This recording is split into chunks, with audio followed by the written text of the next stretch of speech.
The tensions between the United States and Venezuela represent one of the most illustrative examples of how geopolitics, economic interests, and ideological conflicts intersect in the modern world, and when one examines the particular episode of U.S. warships moving near Venezuelan waters during Donald Trump's presidency, while President Nicolás Maduro simultaneously called upon his people to enlist in the Bolivarian civilian militia to defend the homeland, one uncovers layers of history, oil politics, international diplomacy, Cold War legacies, and the broader struggle between interventionist and nationalist paradigms that have shaped Latin America for decades, because the roots of the conflict do not emerge suddenly in 2025 or even during Trump's tenure, but are embedded in the larger historical trajectory that began with Hugo Chávez's Bolivarian Revolution in 1999, which openly defied U.S. hegemony, nationalized oil resources, strengthened alliances with Russia, China, Iran, and Cuba, and championed a socialist alternative at a time when neoliberalism was dominant globally,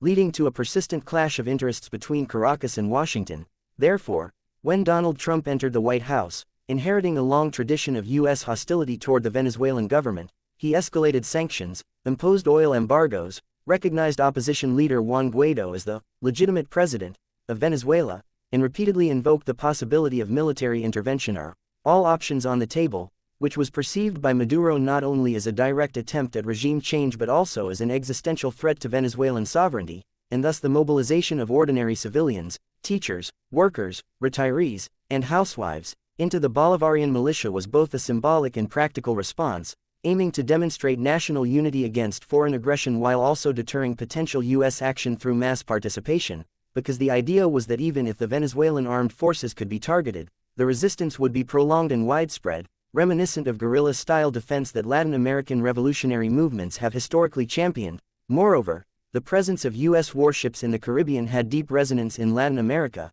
evoking memories of the Monroe Doctrine, the U.S. invasions of Grenada and Panama, the CIA's role in Chile and Guatemala, and countless other interventions where Washington pursued regime change under the pretext of defending democracy but often with the hidden agenda of securing economic and strategic control, especially over vital natural resources such as oil, and Venezuela's vast petroleum reserves, among the largest in the world, were clearly at the center of Washington's calculations, because control over Venezuelan oil would not only undermine OPEC's independence but also weaken Russia and China's foothold in the Western Hemisphere, since both nations had signed lucrative deals with Caracas. From Maduro's perspective, summoning the militia was not only about preparing for a potential invasion but also about reasserting the revolutionary ethos of Chávez, reminding the world and Venezuelans themselves that the Bolivarian Revolution was grounded in mass participation, anti-imperialism, and national pride, and the spectacle of long lines of citizens queuing in plazas, barracks, and even at the Miraflores Palace to register was designed as a powerful image of resistance,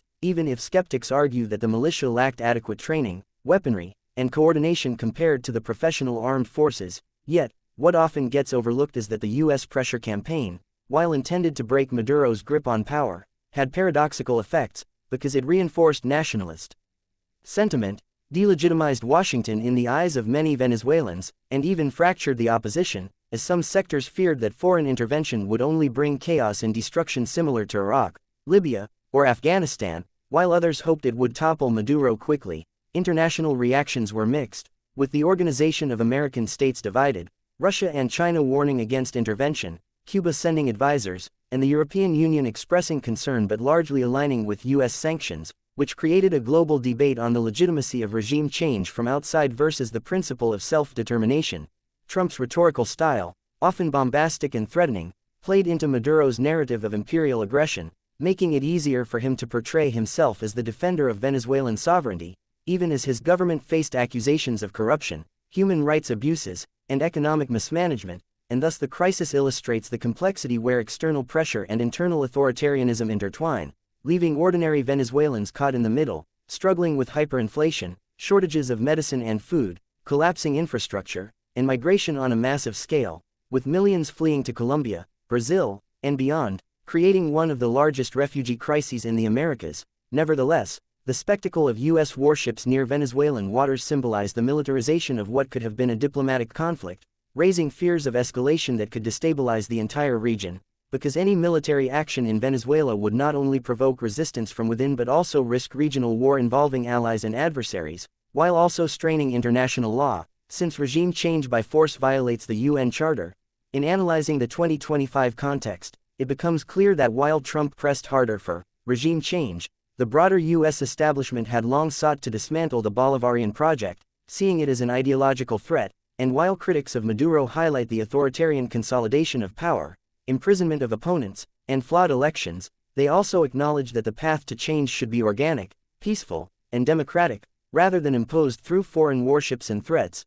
Indeed, the Bolivarian militia, despite its weaknesses, represents the will of a people determined to resist external domination, and whether one supports Maduro or opposes him, the symbolism of citizens taking up defense of their homeland speaks to a deeper Latin American historical memory, from Simón Bolívar's Wars of Independence to modern anti-imperialist struggles, where the question has always been whether Latin America belongs to its people or remains under foreign tutelage. The mobilization also reveals the resilience of nationalism, because even in moments of economic collapse, the call to defend the homeland unites different social sectors under a single banner, and in Venezuela's case, that banner is painted with the rhetoric of anti-imperialism, socialism, and sovereignty, regardless of the controversies surrounding the government. In conclusion, the episode of U.S. warships near Venezuela and Maduro's summoning of the civilian militia is not just a confrontation between Trump and Maduro as individuals, but rather a microcosm of the larger battle over the future of Latin America, the limits of U.S. power, the endurance of revolutionary projects, and the unyielding desire of nations to assert their independence. And whether history will record this moment as a turning point toward conflict or as a stage in the ongoing stalemate depends on how the forces of diplomacy,